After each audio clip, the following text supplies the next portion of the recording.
Okay, so this is Chris, I'm Tim, and we are building Ovi, an AI recruiter. And this format serves the purpose to discuss everything related to AI in the recruiting space. And yeah, excited to kick it off. Yeah, hi everyone, also from my side. So as Tim said, we are building Ovi. I've been working on it a bit longer because I resigned already my job back last summer. But we really built a good foundation to understand what the problems are of recruiters in the region and actually building solutions that solve for these problems. And I think that's a good segue into the first topic that we can talk about is generally what is the role of recruiters in the process right now versus where will this role develop to in the next couple of maybe even months slash years. Yeah.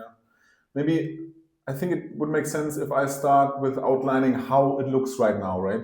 So currently, a typical day of a recruiter who is focusing on, let's say, mid to entry level roles looks like the following based on the data which we have gathered, right? So they post a job on LinkedIn, for example, and then they receive 4, 5, 6, 7, 800 applicants within a few days. And then basically the first task is to go through all of these CVs. We also heard from some experts that they basically block at some point. So they just say the first 200 CVs which are coming in are going to be reviewed and then further processed down the. I mean, from an efficiency perspective. Exactly. Right? Further process down the hiring pipeline. And then, they are filtering out and basically selecting, let's say, the top 25 for an initial screening call. Then they have these screening calls with all of them and then create a shortlist for the hiring managers, align with the hiring managers in order to go then further have the people going further down the funnel in terms of like case studies and hiring manager interviews. That's, I would say, the reality in terms of like what recruiters are mostly focusing on today. So it's really getting this big bulk of applications down to a shortlist for hiring managers. Plus, one thing that you missed in the beginning is like understanding requirements. That screen went out. Understanding requirements of what the job role actually includes, right? So going to the HR manager in the beginning, actually speaking to the person, understanding, hey, what are like the small requirements that are maybe not mentioned in the job description that we have to consider. Because what happens a lot is still that recruiters go out in the markets, filter their 800 CVs, if they even get to that point, and then send over the best in their opinion. But it's, once again, a very subjective opinion. So it can happen that HR managers come back to the recruiters and say, hey, all of these CVs don't match my requirements at all, right? Yeah. So requirement matching in the beginning, also super important point that is not being done in the best and most efficient way right now. I think the intentions are right in terms of like recruiters wanting to shortlist the best possible fits, but obviously then this like subject matter expert angle which the hiring managers have needs to come into the picture, and this can't be delivered by recruiters who need to hire for different roles across different departments. So I think this is just fair limitation, which is totally natural. Also depends on the size of how big the company is and what industry they're in, right? Some industries have large amounts of applicants, and also some specific roles do, right? So I think it really depends. Generally in the Middle East, supply is very high, but high qualitative profiles that exactly match the requirements is where the issue lays, I would say. If we now like look a bit ahead in the future and really focus on like this initial phase of like setting up the requirements for the job till like having this shortlist in place, which can then be shared with the hiring managers. How could this future look like in a more like AI powered fashion, or how is it also already looking like today when utilizing tools like Ovi? I mean, the problem was always, hey, you have these tons of CVs and you book tens or 20s of screening calls with candidates to really understand if they match the cultural fit or the values that the company represents. I think that's the starting point where we talked to recruiters in the early days and they told us, hey, we can maximum upload 10 CVs at a time on ChatGPT, and then I upload the 10 and get results for all of those, which shows like the flaw in the system. Yeah. Most ATS systems have keyword matching, so you can essentially search for specific keywords and filter out people that don't have those keywords. True. But are keywords the way to go? Very much so, yeah. I don't think so, right? Very much agree. What do you think about context, creating context in CVs? Because exactly what you said, where is this journey going now? We have recruiters that are wasting time on processes that may be more efficient in the near future. But now the question is, hey, how do we get to this future, or essentially what Ovi does right now, to filter out the best candidates out of 800, right? Yeah. Maybe we can start with CV screening. Yeah. And layer it like that. Yeah, agree. I mean, here maybe we need to even take again one step back in terms of like defining the criteria in order to screen these CVs in the first place. I mean, we had this discussion just right now. And here with OV, basically, we have developed a mechanism which is basically looking like the following. So you look at the JD itself, and then based on the JD, we develop a CV screening requirements framework, right? And this is a really detailed outline of different requirements which the best fitting candidates should fulfill. In the first place on a really high level, so it's really just like a statement in terms of like experience in the fintech industry, right? And then we go one step further, and this development is based on like an internal proprietary data bank which we are like having in place around jobs and skills and responsibilities and traits which people should have for certain positions and also for certain seniority levels. Based on this, we then develop something which we call context clues and red flags. And here we basically go one layer deeper and really detail out what this kind of requirement could look like potentially on a CV in terms of like job title, experiences, development skills, experiences with different tools, but also out of the box topics in order to derive certain skills, traits, and abilities from other things which you can potentially find on the CV. So creating really like a rich context field around like how to evaluate these CVs then in the next phase of this like processing pipeline of data. So compared to what the applicant tracking systems are doing right now with keywords, our goal is to say, hey, let's create a context to really understand if a CV fulfills the requirement or not. Yeah. So B2B SaaS would translate to, hey, someone selling, I don't know, software for companies, right? Exactly. And deriving that out of what actually is mentioned in the CV, which makes so much sense. But I think the problem is, how do you set up this framework in the best possible way to achieve the best results? And that is where it breaks at a lot of different players in the market, including ChatGPT, Claude, all of them, right? I mean, for them, you even have this like compliance risk additionally on top, which comes there along with it. And then also another really important side effect of this framework is the fact that we are creating much more transparency and reproducibility, which you also mentioned right now, right? So the evaluation is then really based on each of these requirements, and you can really, as a recruiter, go as deep as you want to in terms of like trying to understand why this like ranking was given to this certain candidate and which requirement was well fulfilled or not so well fulfilled. So it's really also from this angle making AI, in this case, really explainable, transparent, and also reproducible. And a nice mechanism to take care of this. I agree. And I think one thing we didn't mention yet is you import your job description and we generate this framework automatically, right?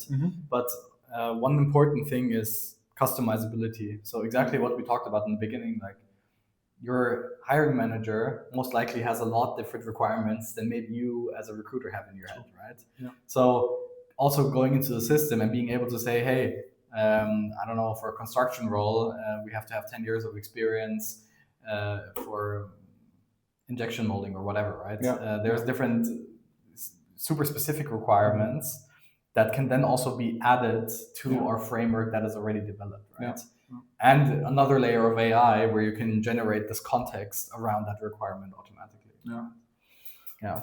Well, I think it's a good result of a lot of feedback that we got in the market of people that are trying to do something like this. And the best thing is that people posting on LinkedIn and saying, hey, comment Claude if you want to get a free CV screening framework with Claude, right?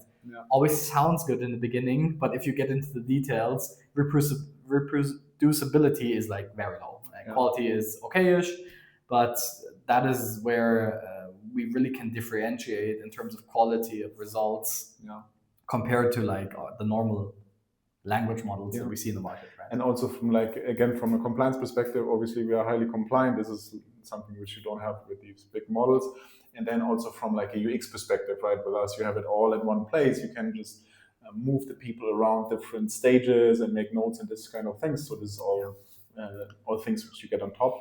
And I think to maybe wrap it up on the CV screening side, because this is something which we really use often as an argument around like how this is adding value and relating also to the recruiters' standards. So basically, we say you can screen CVs based on your standards, maybe even improved at some like deep, specific knowledge points, just on an automated way. So you have all the transparency. How is the CV screened? You can edit it as you want, and then you can basically click a button, and then all of the 800, 500, however many applicants you have are screened in this one go based on your quality standards, and you can really understand for each candidate where the standard was met or not met. Yeah, exactly. And I think this goes back to this one feedback we got like a couple of weeks ago where a guy said, hey, I have a recruiter that is working the whole day on screening CVs. What is if the AI misses one CV? And our argument is super clear by saying, hey, think of your recruiter that works there 8 to 10 hours a day, goes through all CVs manually, is super burned after the first couple hundred already, right? So a recruiter normally spends 5 to 10 seconds on one CV, which is nothing, right? So the amount of detail and also documentation and feedback per CV is close to zero. Here, with this approach at least, it's super transparent in every step. It gives you the possibility to also document how CVs are being regarded, and also makes it a lot easier to transfer it to the HR manager at some point. So in this specific case, we're like, hey, that makes no sense, this argument that an AI misses the best candidates. The false positive rate in human review is a lot higher. Easy. That's I think an easy sell from our perspective, right? We are obviously more than happy to always discuss the different angles on this, but I think our argument here is well sounded, right? Shall we go then one step further in like the current journey of a recruiter when recruiting for a new role in terms of like having these initial screening calls? So we mentioned on like an average, based on what we saw in the processes which were shared with us, basically 25 to 40 people are invited to kind of a screening call or like a first short 15-minute intro video meeting. And how is this looking like with Ovi? What are the value adds here which we can create for applicants and also for the recruiters and hiring managers? I think it also depends on specifically who is hiring, because it can really vary. So the initial screening calls can be 20, but if you're hiring a lot more roles per person, it can also be 5 to 10 only, right? And you don't give like a lot of people the possibility to actually have a voice, and the whole hassle around scheduling a call is just a big pain point, right? So I think from our perspective, the goal was always, hey, how do we create a kind of screening call in the process that goes like hand in hand with the CV screening? So we say, hey, we find the best candidates. We set up a screening call, which is essentially an AI conversation. Our argument right now was, hey, we see it as a screening call, which is why we don't add a video. Let's see if this changes over the next couple of months. But for now, I think audio is the way to go. It's a quick audio chat. I mean, the average chats that we have are like 5 to 10 minutes with an AI, super engaging. And once again, set up automatically. So we take the job description as an input, derive all of the questions out of that, and we give the possibility to update questions. So we have some clients that go in and update every question to the screening framework that they already have for the human interview. Yeah. But they can collect a ton more data points at the same time. Yeah. So just, I mean, we saw it now over the weekend, right? We had a customer that did 20 interviews on Saturday and Sunday without even working, right? And lifting one finger. So today, on Monday in the morning, they can go into the system and see 20 results. Yeah. I mean, I don't know. Maybe we can speak a bit about how we came up with this whole interview topic. Why it makes sense, because a lot of people are still scared of AI interviews and the process, especially around like company branding, employer branding. Do candidates even do the interviews? Maybe we can also speak about that a bit. Yeah. I think maybe to start with, it's worth to mention that like this voice AI space is evolving quite quickly, right? So as you started, I think you shared this with me, the ability to conduct an interview longer than 5 minutes was just not in place. So right, and now we can basically, and we did interviews with candidates for over 30 minutes, and this is no problem at all in terms of like also context window and these more technical topics. So the overall base layer technology is getting so much better and actually insanely great, and also asking follow-up questions, but then sticking back to the main flow. So the quality is really accelerating insanely fast. And then, yeah, what are our thoughts in terms of like how this is adding value? I mean, you shared already quite a few points here, but what we see now is basically this mechanism to be able to really quickly get data from a lot of people and also give more people the chance to go for this initial screening call, right? Because you can now just with one click send out an invite to, let's say, 50 people to go for this AI screening call, and then they can just do it at any time they would like to go for it, and they don't need to do any scheduling. You don't need to do any scheduling. They don't have to get dressed up for a video interview, for example, so they can just hop on, have this 10-minute conversation at any time they would like to, and you can just asynchronously check in how the results are coming in. And in terms of like what data to gather, obviously you can, and clients do from us doing this quite often as well, ask for like these more like technical job related questions. But they also love the fact that you can quite quickly get some more basic data points in terms of like, what are your salary expectations? What is your notice period? What is your location currently? What is your visa status, for example? So this is therefore used as the mechanism to really short these 50 people down to, again, like 15, for example, just based on these basic facts, like the salary expectations are too high, location is wrong, notice period is too long. And then also one angle which a lot of our clients are loving about this is the ability to ask this culture question and ask the question around like, why do you want to leave your current job? Why do you want to join company XYZ?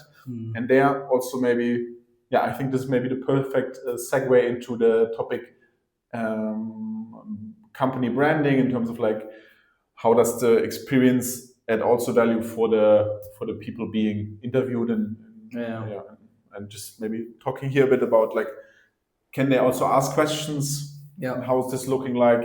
How can this be customized also from the recruiter perspective? Exactly. So I think that's one important thing. And the second thing is also, completion rates. So are candidates actually willing to jump on a call? And I can say for sure in the Middle East, completion rates are not the problem, right? You have more than enough candidates that are willing to do an AI interview, because on the one hand, it's already integrated in the normal process. So a lot of companies do it.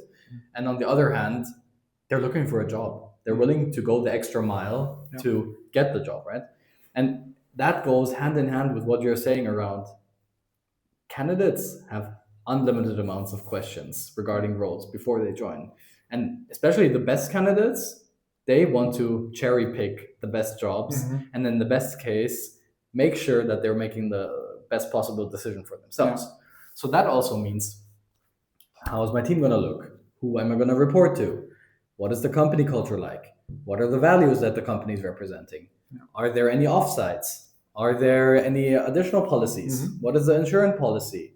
What is the housing policy? So I think there's so many questions, especially around the black box in the Middle East of joining a new company where you don't really know what's going on. Where candidates can just ask Ovi in this case. So in the same audio chat, we give the possibility for questions like that. Obviously, they have to be added in the system. So there is a field that is specifically mentioned around what does the role include, what is the company setup, and so on and so forth. But all data that is mentioned there can be also asked as a normal conversation, right? And this saves recruiters so much time because they don't have to reply to every email. Candidate can just hop on the link and ask questions, however many they want. And this, I think, directly boils then also down to like the ability to also engage quickly with these top candidates, right? So you need to really imagine you post a role and then you screen all of the candidates, and after like a few minutes, you know who you would like to invite for this initial screening call. And then you just click one button, you send out the emails to the top ones, and then in many cases, after 5, 6, 7 hours of posting a job role, you have already these interviews in, and good candidates have also asked some questions already and gained some more interest into the company, and therefore are maybe a bit more hesitant to engage in applying for other roles and in other discussions. And you obviously in the next step then can much more quickly reach out to them and engage with them for the next phases of the process, which allows you to just hire faster as your competition, which is a direct competitive advantage in terms of like snatching up the talent from the market, and also being able to then utilize this talent quicker than your competition does. I think this is then also really a major takeaway here. I think this was a good summary of like the top of the funnel screening. So from posting a job, deriving requirements out of it, screening the first candidates, interviewing the first candidates. And this process, we can already like time decrease by 80% right now, which we're doing live in the market. So I think a next segue could be towards, hey, what's actually after that, right? Because we know it from the clients that we're also working with. Processes tend to, like, we're very quick in the top, but then processes tend to slow down. Why is that? And why are companies still struggling with converting people quickly? That is, I think, a good question that is still not solved by any AI, right? Yeah, true. Agree.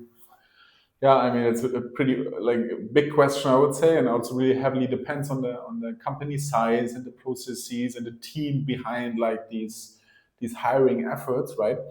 But in general, I think it's still this topic around like data misalignment, right? So in our case, we have everything perfectly prepared in terms of like available data around this CV itself, and the analysis on top of the CV, the screening call, the transcript, and all these kind of things. So this is all sitting there, just ready to be utilized by the recruiters, and then at this stage already jointly being utilized with the hiring managers. And this is just something, and we touched on this already, right?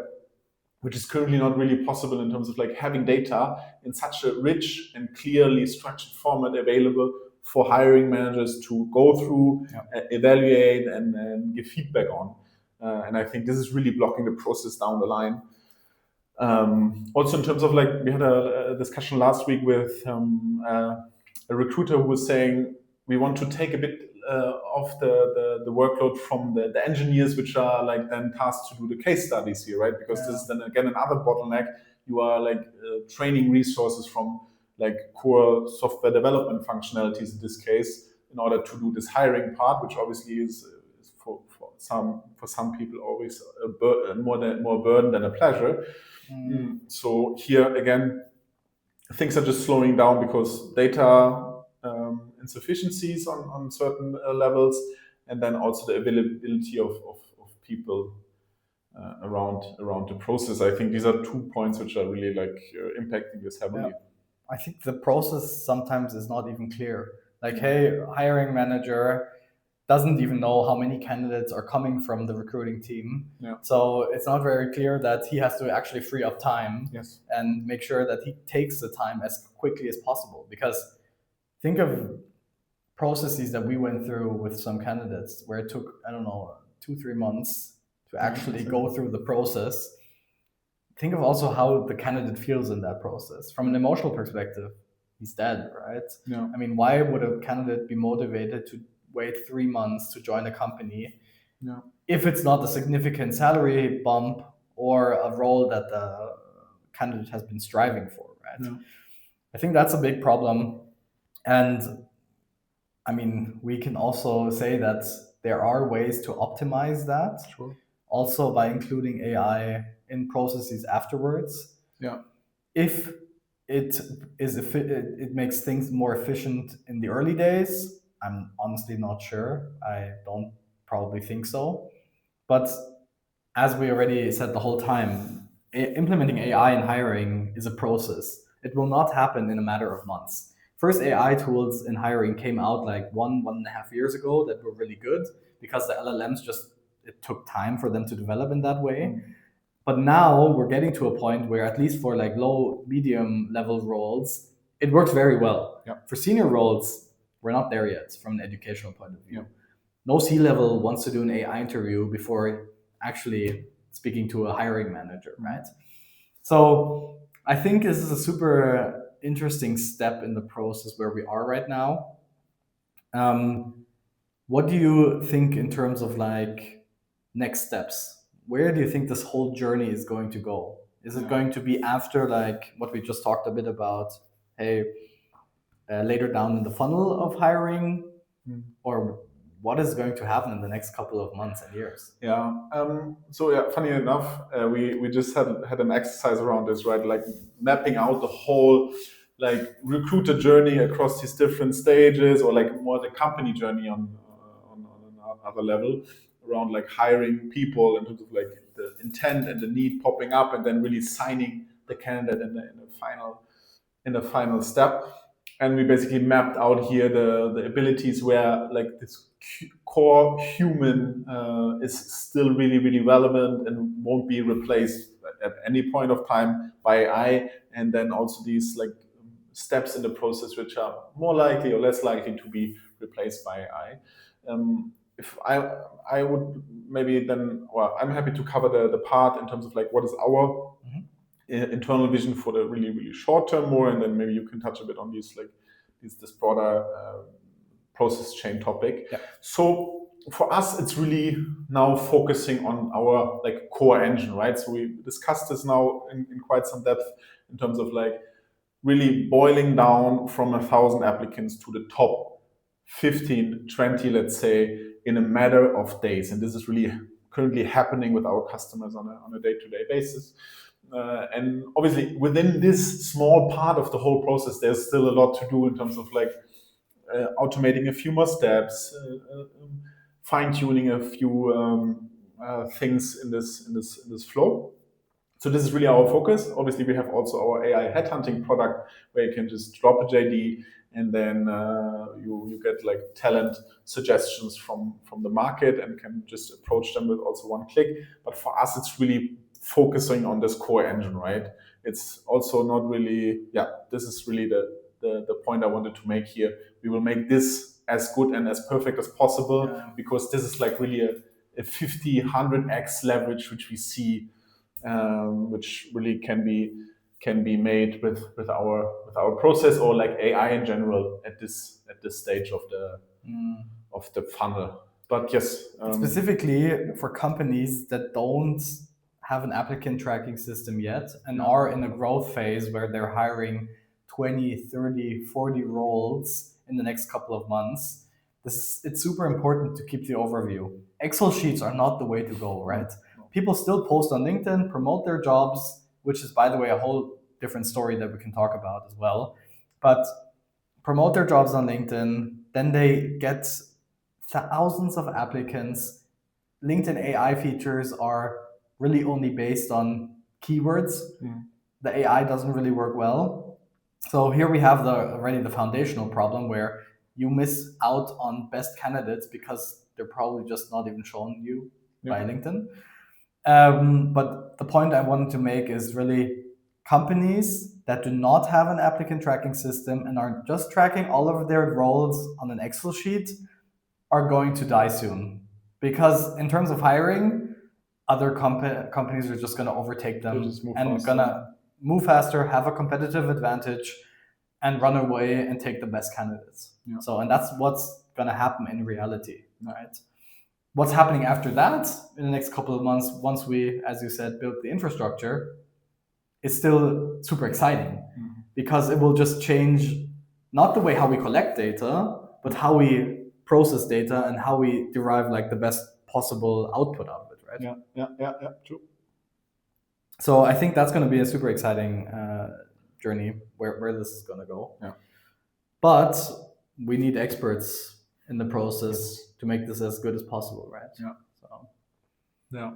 And I think here we really our like product really benefited from our approach here from the last few months, especially you mostly talking to a lot of like I would say, or like some people call them design partners, in terms of like jointly developing the product with them and then tweaking it really in terms of like user experience, insights, data shown, data evaluated, and like clicks left and right.